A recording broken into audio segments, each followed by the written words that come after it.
Any vessel attempting to transit without authorization will be destroyed. Those words, broadcast over open radio frequencies across the Strait of Hormuz, were not spoken by a rogue commander. They were not a mistake. They were an official warning from Iran's Islamic Revolutionary Guard Corps Navy, issued just hours after a ceasefire was announced to the world. Welcome back. If you're watching this, you already know. Something has shifted, something dangerous, and what happens in the next 15 days could reshape the global economy, trigger a new military confrontation, and determine whether the most critical waterway on Earth ever flows freely again. Let's break it down. It was Tuesday evening when President Donald Trump took to Truth Social with a statement that sent shockwaves through global markets. A ceasefire, brokered by Pakistani Prime Minister Shehbaz Sharif, had halted 40 days of combined U.S. and Israeli strikes against Iran. 40 days of airstrikes, missile exchanges, and naval confrontations that began on February 28th had officially stopped. Trump's language was unambiguous. The deal, he declared, would bring about the, quote, complete, immediate, and safe opening of the Strait of Hormuz. Iran's Supreme National Security Council confirmed the agreement. Iranian Foreign Minister Abbas Araghchi posted on X that safe passage through the strait would be, quote, possible via coordination with Iran's armed forces. Now here is where you need to pay very close attention, because those two statements, from Washington and from Tehran, are not describing the same reality. Trump said open, Iran said controlled. That is not a semantic difference. That is a strategic chasm. And within hours of the announcement, Iran made absolutely certain the world understood exactly which interpretation they were operating under. According to reporting by the Wall Street Journal, sourced directly from a crew member aboard a vessel anchored near the strait, Iran's Navy began broadcasting explicit radio warnings to commercial ships. The message was chilling in its clarity. Obtain permission from the SEPA, the Islamic Revolutionary Guard Corps, before attempting to enter the strait. Failure to do so, ships were warned, would result in their vessel being destroyed. Think about what this means operationally. The Strait of Hormuz is not a wide-open ocean. At its narrowest point, it is just 21 miles across, a geographic choke point through which, under normal conditions, roughly 138 vessels transit every single day. 20% of the world's oil supply moves through that corridor. Liquefied natural gas, crude, refined petroleum products, the fuel that heats homes in Europe, powers factories in Asia, and fills vehicles across the Western world. And now, a branch of Iran's military, an organization designated as a terrorist entity by the United States, is positioning itself as the gatekeeper, not just informally, not ambiguously, by radio broadcast, to every captain anchored and waiting in the Persian Gulf. The IRGC Navy had already made its ambitions explicit in the days prior, declaring that the strait would, quote, never return to its former state. They meant it. Let's talk about the human and economic scale of what's happening right now, because the numbers are staggering. According to ship tracking intelligence and open source maritime data, approximately 800 commercial vessels are currently trapped inside the Persian Gulf. Among them, 426 oil tankers, 34 LPG carriers hauling liquefied petroleum gas, and 19 LNG vessels, massive floating canisters of liquefied natural gas, each one worth hundreds of millions of dollars, each one carrying fuel that someone, somewhere in the world, is urgently waiting for. Transit has not stopped entirely. Early Wednesday morning, ship tracking service Marine Traffic recorded the first cautious movements through the strait. The Greek-owned bulk carrier NJ Earth crossed at 0844 UTC. The Liberia-flagged Daytona Beach had transited slightly earlier at 0659 UTC, but these are individual vessels, not a resumption of normal shipping. Before this conflict erupted, 138 ships crossed that strait every day. In recent weeks, that number had collapsed by more than 90%. 90%.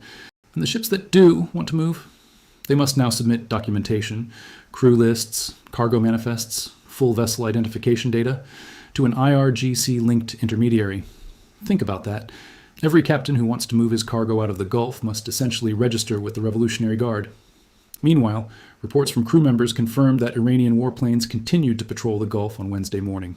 The ceasefire may have silenced the missiles, but the military posture hasn't softened. The world's largest shipping companies are not rushing back in. Not yet. Maersk, the Danish maritime giant, one of the most powerful logistics companies on the planet, issued a statement Wednesday that was measured but unmistakably cautious.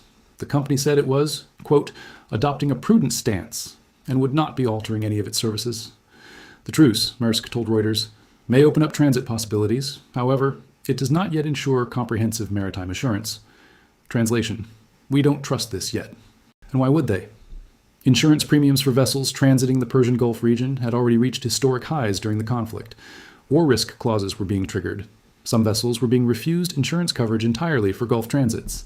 The ceasefire announcement does not, by itself, erase those calculations.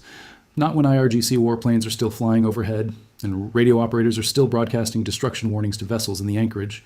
Here's the deeper question that every military analyst, every energy economist, and every foreign policy strategist is wrestling with right now. Is Iran winning? Consider what Tehran has effectively achieved. Through 40 days of conflict, absorbing significant strikes from the most powerful air forces on Earth, Iran has emerged from the ceasefire not as a defeated party, but as a self-declared administrator of global energy transit. Iran's Supreme National Security Council didn't just agree to a ceasefire. They issued a statement calling for, quote, regulated passage through the Strait of Hormuz under the coordination of the armed forces of Iran, thereby conferring upon Iran a unique economic and geopolitical standing. They're not hiding the agenda, they're announcing it. This is a country that, according to open source analysis, has spent decades building asymmetric capabilities specifically designed to threaten this choke point. Fast attack boats, anti-ship missiles, naval mines, submarine assets, all optimized for the shallow, confined waters of the Gulf. And now, they are leveraging that threat architecture not in battle, but at the negotiating table.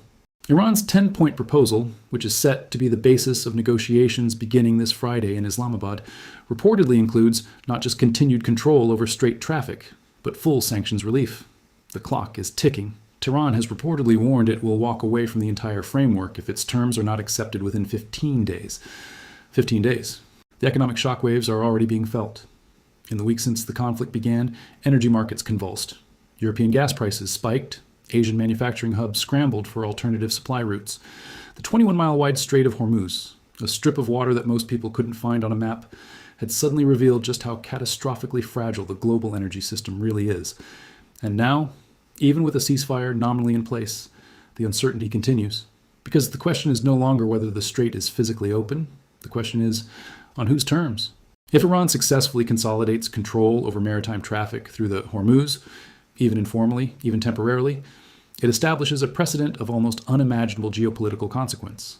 Every tanker that submits documentation to the IRGC is, in a small but measurable way, legitimizing Iranian sovereignty over international waters.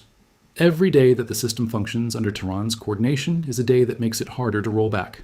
The United States knows this. Israel knows this. Saudi Arabia, whose own oil exports flow through the same strait, knows this extremely well. Negotiations begin Friday in Islamabad. Pakistani Prime Minister Sharif, who brokered the ceasefire, will serve as host. But make no mistake, the real pressure points are between Washington and Tehran, and they remain as far apart as they have ever been. Trump wants an open strait, period. His domestic audience, the energy markets, and allied governments in Europe and Asia all need to see unfettered commercial shipping resume. Any arrangement that gives the IRGC a permanent toll booth role over global energy transit is politically and strategically unacceptable to Washington. Iran, meanwhile, has nothing to gain from walking away from this moment. For decades, they threatened to close the Hormuz. Now, without fully closing it, they have achieved something arguably more powerful. The threat of closure has been converted into an administrative chokehold. They are extracting maximum leverage. The 15-day countdown is not just a negotiating deadline, it is a pressure valve on the entire global order. 800 ships, 15 days, 2 interpretations of the same ceasefire, and a Revolutionary Guard Navy still patrolling the skies over the Persian Gulf as you watch this. The ceasefire may have silenced the bombs, but the crisis is not over. In some ways, the most dangerous ways, it is only just beginning. Here's the question I want to leave you with tonight. If Iran is allowed to position itself as the permanent gatekeeper of the Strait of Hormuz, even for just 15 days, will the world ever be able to take that power back without another war? Think about that. Share your answer in the comments, and stay close, because the Islamabad talks begin Friday, and we will be covering every development as it happens.